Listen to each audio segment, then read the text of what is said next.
You got the drop on 50 Cent one time? We thought we did until we got in there. Mike called us, told he was up there. I got up there.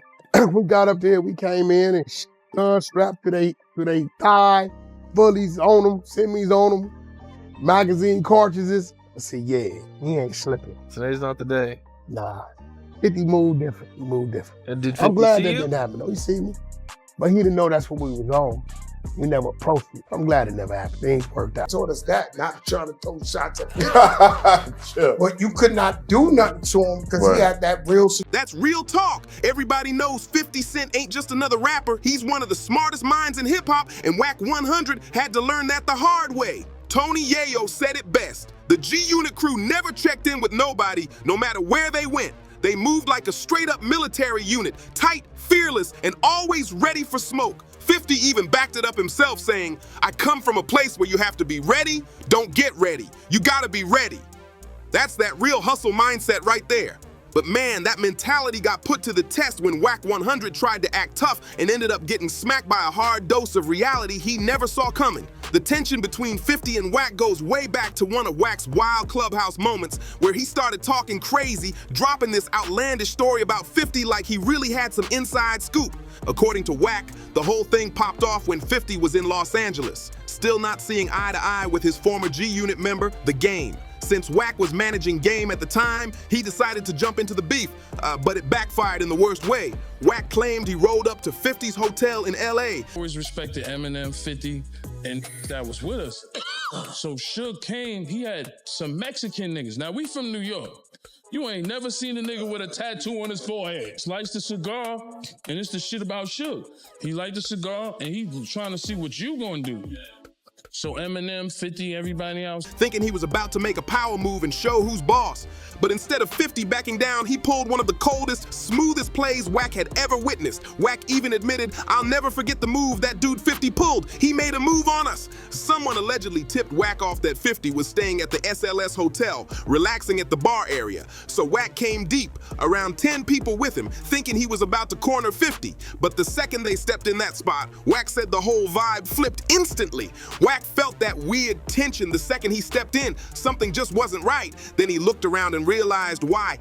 50 wasn't sitting there alone. He was surrounded by about 8 men who didn't look like your regular club security. These dudes looked trained for combat. Every move they made was sharp, calculated, like soldiers on a secret mission. Their eyes scanned the whole spot, locked in, ready for anything. Wack instantly knew he had walked into the wrong scene. He wasn't in control anymore. It almost looked like 50 had set the whole thing up, like he wanted Wack to pull up just so he could teach him a lesson. Some fans even think that this was Wack's failed attempt to test or extort 50, since 50 famously never checks in when he's in LA. And that's wild, because Wack is always preaching about checking in, acting like it's some official rule of the streets. But this time, he might have finally realized that 50 Cent plays by his own rules and nobody else's. Wack's been known to say stuff like, be down there Friday, claiming he always checks in himself when he travels, like it's just normal street business. But in the real world, checking in isn't just a polite hello. It's a whole power play. When big rappers or celebs land in cities with heavy gang presence, they're expected to reach out to certain street figures to get that so-called hood pass.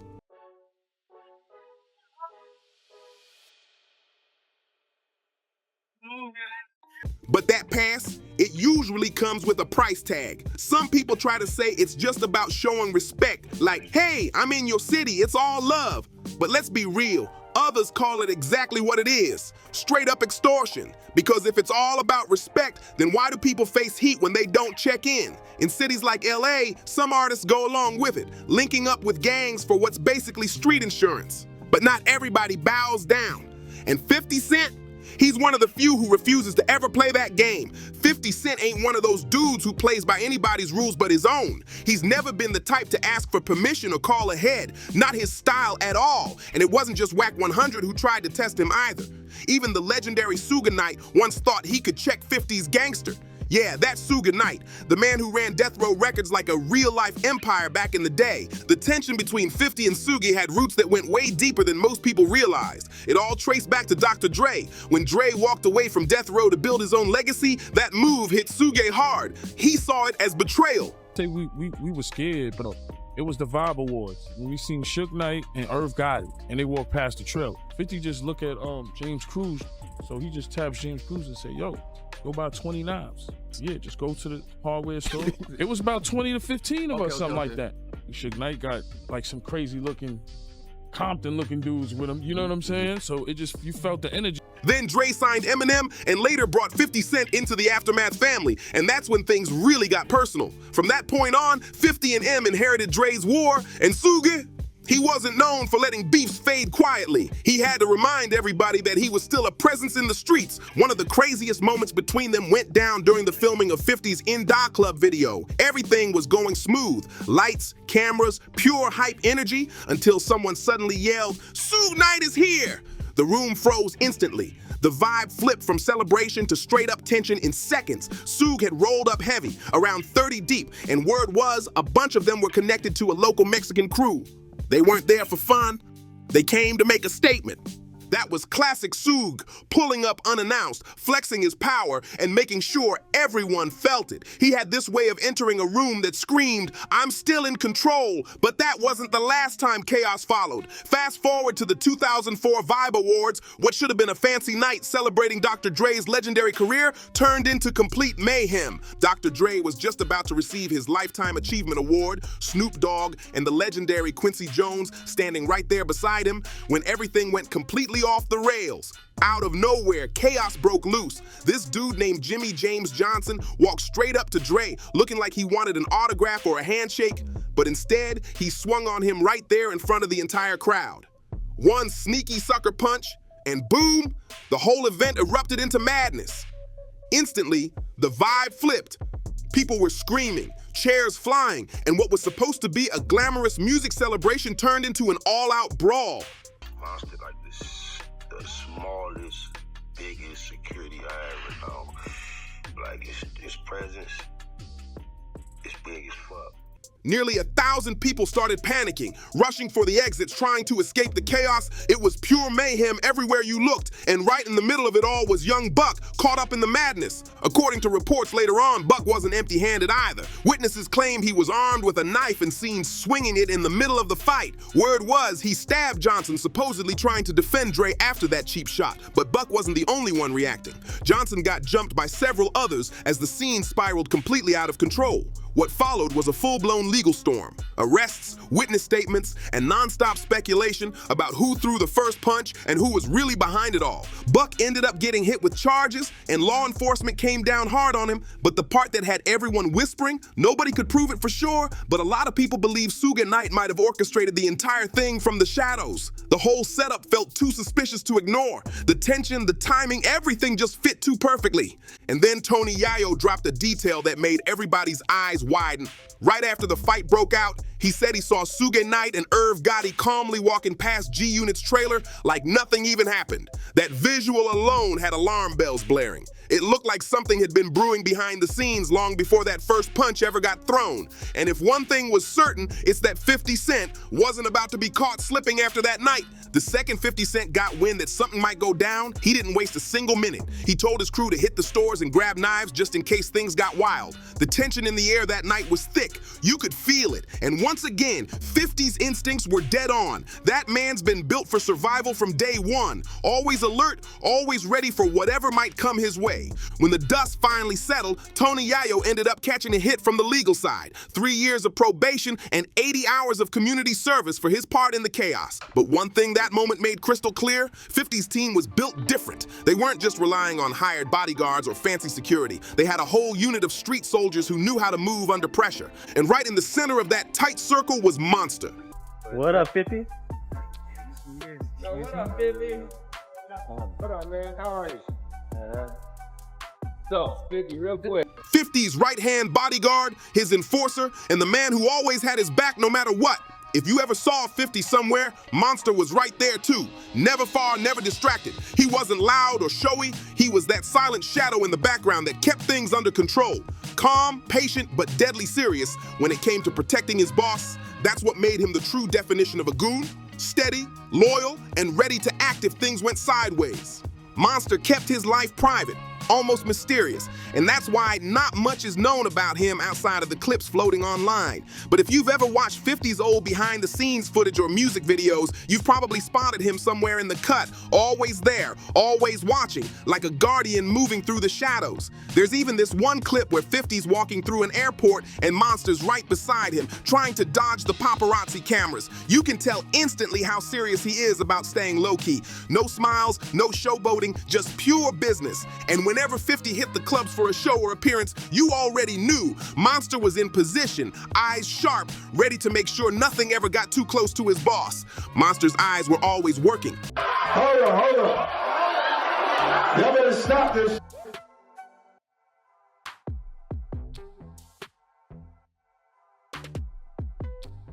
Scanning every corner, watching every move, making sure nobody even thought about getting too close or acting too bold. One of the wildest moments ever caught on camera went down during that tense face-off between 50 Cent and T-Trav on stage. If you look closely in that clip, you'll spot Monster in the background, locked in like a hawk. His eyes never left T-Trav for a second. His whole stance was tight, muscles ready, like he was seconds away from stepping in if things went left. That man wasn't there to pose. He was on full alert, waiting for even the slightest hint of danger. For years, Monster wasn't just security. He was practically 50's shadow, always a few steps ahead, always reading the room before the energy could even shift. But then, the whispers started. Rumors claiming 50 Cent allegedly had a video pulled down from the YouTube channel InfoMinds. And that's when things started getting messy. InfoMinds, known for their gritty street documentaries, had reportedly dropped a full breakdown of 50's real security setup. And Monster was right at the center of it all. The video painted him as the man truly keeping 50 safe, the one who made sure nobody ever got a clean shot at the boss. But that wasn't the part that blew everything up. The same video allegedly exposed a deeper situation connecting 50 to a rumored crime. It supposedly dug into what really happened between 50 and rapper Slowbucks during Hot 97 Summer Jam back in 2014. Yeah, that same night, Slowbucks got punched and his chain snatched right there on stage. InfoMinds reportedly broke it all down. Who was standing where, how the situation exploded, and how 50's crew handled things afterward. When that video hit the internet, it caused a straight-up storm. People online went wild, dissecting every second of it. But according to Street Talk, 50 wasn't having any of it. Word is, he reached out to InfoMinds directly and got that video taken down fast. Whether it was to protect his image, his people, or just to shut down the noise, nobody knows for sure. But one thing's clear. When it comes to controlling the narrative, 50 Cent doesn't play games. When 50 had that InfoMinds video pulled, it only made people even more suspicious. Like, what was in that footage that he didn't want the world to see? But that was just one layer of the mystery. Monster's loyalty to 50 ran deep, real deep. So much that it even landed him in trouble with the law more than once. Over the years, he caught several assault charges from incidents where he got physical while protecting 50. He wasn't just a bodyguard, he was a human shield. One of the wildest stories came out of Copenhagen, Denmark, back in 2010. According to reports from the New York Daily News, Monster was hit with assault charges after allegedly going off on 2 photographers outside the upscale St. Petri Hotel. Word is, a group of paparazzi had been waiting out front for 50 to show up, cameras flashing like crazy, yelling for shots. But when Monster decided they were getting way too close, he snapped into full defense mode. That night proved one thing loud and clear. Monster wasn't about fame, attention, or headlines. His only mission was simple: protect 50 Cent at all costs. One of the photographers, Nicolo Ura, later told Radar Online how everything went left in just seconds. He said, "One of 50 Cent's bodyguards came out and told us to leave. The next thing I knew, he grabbed my throat and tried to strangle me. He cut off my airway. I couldn't breathe. Then he snatched my camera and deleted all my photos."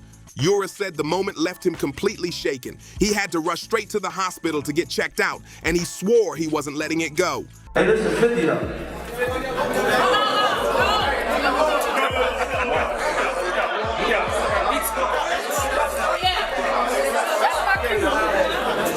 This time, I will be going straight to the police station and complete whatever paperwork is necessary, he told reporters, still angry and shaken up. And after that story hit the press, people started asking the big question: just how far was Monster really willing to go to protect 50 Cent? His loyalty was unmatched, no doubt. But that kind of intensity, it had people wondering if his dedication had crossed the line from protection to pure obsession. People always ask, why does 50 Cent roll with so much security? Some critics love to clown him for it, saying he hides behind cops and bodyguards like he's scared to step outside alone. But others see it differently. They say it's not fear, it's straight up wisdom. Because let's be honest, 50 knows exactly what can happen when you let your guard down, especially after that near fatal shooting that almost took his life.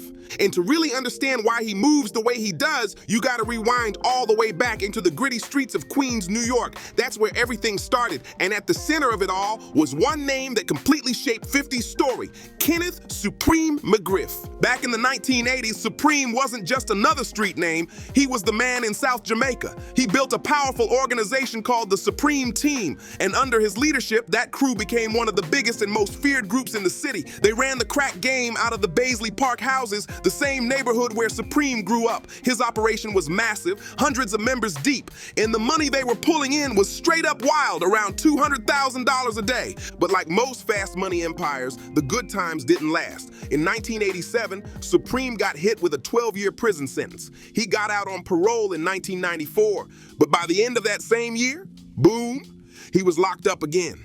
It wasn't until 1997 that he finally cleared his record and tried to flip the script, attempting to move legit.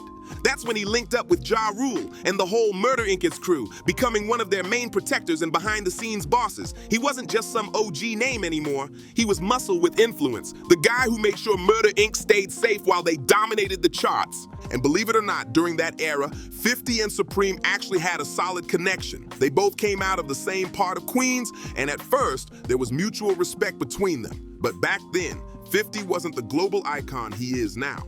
He was still on the come up, hungry, frustrated, and feeling like the industry was overlooking him. So instead of playing politics or keeping quiet, he did what only 50 Cent would do. He decided to shake the whole game up his way. Mysterious video that vanished from InfoMind's channel was about none other than 50 Cent. He grabbed a mic and dropped that now infamous track where he called out almost everyone in hip-hop. That one record flipped his entire life upside down, setting off a chain of events that would change everything forever.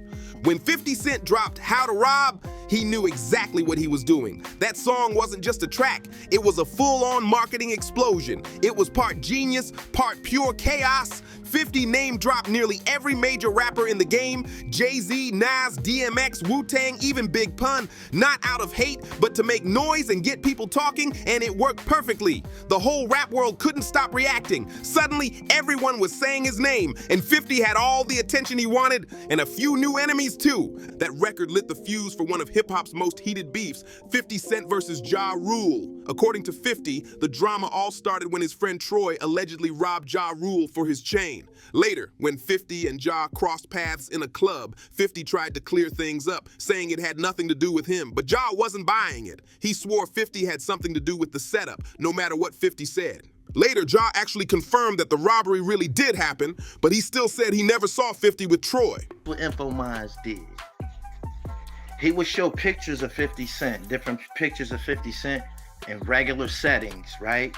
Until InfoMinds highlighted this guy that was in like every picture. I didn't even know this dude, Ja said later, trying to brush it off like it was all a misunderstanding. But that's when Kenneth Supreme McGriff stepped in. He pulled 50 aside and told him to chill out, to stop going at Ja Rule. Since 50 still had a certain respect for Supreme at the time, he decided to ease up, at least for a while. But anyone who knows 50 knows he doesn't let things slide easily. He couldn't resist throwing more jabs. He kept dissing Ja in his songs, poking at him every chance he got. The tension just kept building. And then, in 1999, tragedy struck. Both 50 and Supreme's worlds got shaken to the core when their close friend Black Just was killed. The story goes like this. Rapper E Money Bags had paid Supreme a deposit for a car, but when E Money wanted his cash back, Supreme brushed him off and told him to forget about it. That's when things turned deadly. One day, E Money allegedly opened fire on Supreme's car, and Black Just, who was riding with him, got hit twice, one bullet tearing through his thigh. Instead of rushing straight to the hospital, which was literally around the corner, Supreme reportedly drove back to the neighborhood first, then asked someone else to take Just to the hospital later, but by then, it was too late.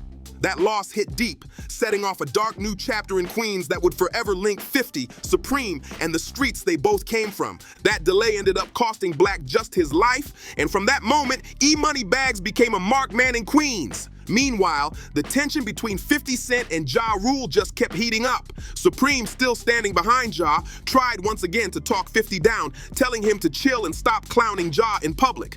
But 50 wasn't hearing none of that. He was already feeling disrespected that Supreme always took Ja's side instead of staying neutral. To make things worse, Supreme didn't even see 50 as the future. In his eyes, Ja Rule was the one bringing in the real money, the cash cow worth protecting. But 50, he wasn't about to let anybody treat him like second place. That hunger in him turned into fire, and before long, everything came crashing down in one explosive moment. It happened when both Ja and 50 performed at the same club, and the night spiraled out of control. A fight broke out. The crowd went wild, and when the dust finally cleared, guess who walked out holding Ja Rule's chain? 50 Cent. And he didn't just keep it quietly either. He flaunted that chain like a war trophy in his Life's on the Line music video. That move was bold, disrespectful, and pure 50, sending a message loud and clear. He wasn't scared of nobody. Naturally, Ja Rule ran straight to Supreme to get his chain back, but by then it was too late. The situation had gone from tension to full-blown war. That moment officially turned the 50 Cent versus Supreme McGriff feud into something personal, something that couldn't be fixed with words anymore. From Supreme's perspective, 50 was wrecking the image of one of his biggest stars, Ja Rule, and dragging Murder Inc.'s name through the mud. And this wasn't even the first time Supreme had to step in to try to calm things down, but this time, it was different. 50 was on a mission, not just to beef with Ja, but to tear Murder Inc. apart and expose every secret that lived behind that label's flashy success. Tony Yayo later told a story that showed just how deep things had gotten. He said that during one of 50's last run-ins with Supreme, 50 looked the man dead in the eye and made it clear he wasn't backing down. According to Yayo, 50 told him straight up he wasn't scared of Supreme, not even a little. He wanted everyone to know one thing: 50 Cent doesn't get bullied by anybody. That shit that happened to Slow Bucks on that stage. Info Mind's documentary had footage from that Slow Buck situation. He was highlighting niggas and shit. No matter how feared they were in the streets, oh, you know what the block did? Tony Yayo once recalled, quoting 50's bold attitude at the time. That moment showed the whole world that 50 Cent wasn't moving like a rookie anymore. He was stepping into full boss mode. And just to turn the heat up even higher, 50 started surrounding himself with people that Supreme couldn't stand. He began rolling with E-Money Bags, Big Nose Troy, and Green-Eyed Born, all of whom already had serious issues with Supreme. That move wasn't just risky, it was a declaration of war. 50 wasn't trying to align with power anymore. He was straight up challenging it. Then came the track that blew the situation wide open, Ghetto Koran. The moment that song leaked and eventually landed in Supreme's hands, everything exploded. In the lyrics, 50 dropped Supreme's name directly and referenced pieces of his street history. 50 later said the track was meant to be a tribute to the Queen streets that raised him, but Supreme didn't see it that way at all. He took it as the ultimate sign of disrespect, like 50 was exposing things that were never meant to be said out loud. And that's what made it sting even more. Other rappers had name-dropped Supreme or shouted out the Supreme team before, and he never had a problem with it. In fact, he liked it when artists paid homage to his legacy. But when 50 said his name, something inside him snapped. To Supreme, it wasn't a tribute. It was betrayal. It felt like 50 had crossed a line that could never be uncrossed. And then, just when things couldn't get any more intense, the streets got loud again. Someone tried to take Supreme out at a gas station, gunshots rang out, and Supreme barely made it out alive. From that moment on, his mindset shifted completely. He became convinced, whether true or not, that 50 Cent was behind the attempt on his life. That's when the whole situation turned dark. Supreme allegedly decided that if 50 really wanted war, then war was what he'd get. According to whispers from the streets, he started plotting to eliminate anyone he saw as a threat, starting with 50 himself. Word spread that Supreme allegedly reached out to Daryl Baum, who was once Mike Tyson's personal bodyguard, to handle the job. And this wasn't just some petty street deal. The payday was said to be huge. It was the kind of money that made people move without asking questions. That's when the streets of Queens turned from rivalry into something deadly. May 24th, 2000, the day that changed hip-hop forever. 50 Cent had just stepped out of his grandmother's house, his young son still inside and his grandmother watching from the front yard. It was supposed to be just another day. He climbed into the back seat of a car parked out front, but seconds later, another vehicle pulled up beside him. A man stepped out, walked straight up to the window, and then it happened. 9 shots, fired from a 9mm pistol, 9 brutal hits that would rewrite music history. 50 was struck in the hand, the arm, the hip, both legs, the chest, and 1 bullet tore through his left cheek, shattering his jaw. If that shot had landed just a few inches higher, he wouldn't have made it. It was a straight-up miracle that he survived. That moment turned 50 from a hustler in Queens into a living legend. He spent 3 intense weeks in the hospital undergoing multiple surgeries, fighting for his life every single day. Doctors didn't think he'd pull through, but somehow he did. When he came out, scarred but stronger, he wasn't just alive. Cream, dude, you know the old school shit. You know what 50 did? Yeah, my nigga. Do it back, yeah. Yeah, my nigga. That's, you know what the block did? Yeah, that's what He was reborn. His jaw had to be wired shut, but that didn't stop him. 50 learned to rap again, spitting bars with the same fire that nearly got him taken out. That kind of determination is what turned his pain into power.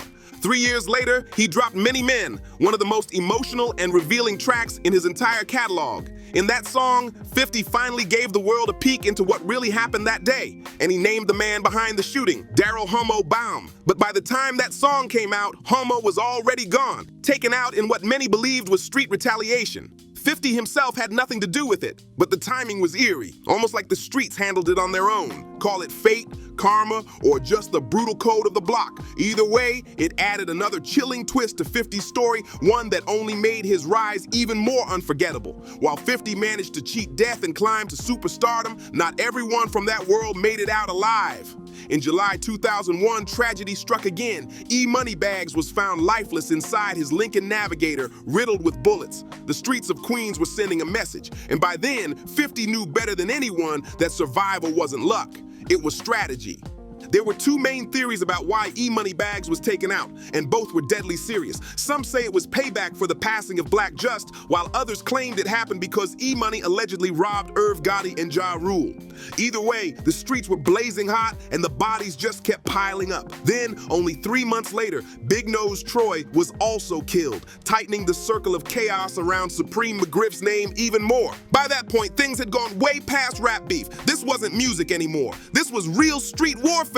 Queens was on fire, and everyone connected to the drama was looking over their shoulder. Eventually, the law stepped in. Police had gathered enough evidence to finally go after Supreme McGriff. In 2002, he was arrested on pending homicide charges. During the court investigation, Supreme even brought up 50's track Ghetto Koran again, claiming that the song proved 50's knew too much, maybe even enough to be involved in things he shouldn't have known about. But when detectives tried to press 50 for more info about the lyrics, he didn't flinch, fold, or explain anything. He kept it simple. Listen to the record. That was it. No extra words, no hesitation, straight confidence. That response showed the world that 50 was untouchable, bold, focused, and not about to get played by anybody, not even the feds. Then came 2003 and things took another wild turn. This time, the feds came straight for Murder Inc. itself. Irv Gotti, the label's founder, suddenly found himself under federal investigation, and the entire empire was hanging by a thread. The government accused Gotti of laundering money for Supreme McGriff, claiming the label's cash was being used to move dirty money through the system. By 2005, Gotti was standing in front of a judge facing serious time. But when the trial wrapped, he caught a break. The jury found him not guilty of all charges. The courtroom celebrated, but Supreme wasn't nearly as lucky. His fate was sealed when prosecutors brought down hard evidence, hitman testimony, text messages, and even video proof that tied him to several deadly plots. In the end, Supreme McGriff was convicted of narcotics trafficking, racketeering, and homicide in New York federal court, marking the official fall of one of Queens' most feared street legends. Meanwhile, 50 Cent walked away from all of it, alive, rich, and unstoppable. He'd been shot 9 times, dragged through endless drama, and still came out on top. Even with the streets against him and the feds circling around, 50 stood tall as living proof that not even bullets, betrayal, or the biggest names in the game could silence him. It was an airtight case, no way out. Once the feds swooped in, Supreme McGriff's empire crumbled overnight. All of his and Irv Gotti's assets were seized, leaving them with absolutely nothing. Supreme couldn't even afford his own lawyer. He had to settle for a court-appointed one. Then came the final blow. On April 9th, 2007, Supreme McGriff was officially sentenced to life in prison.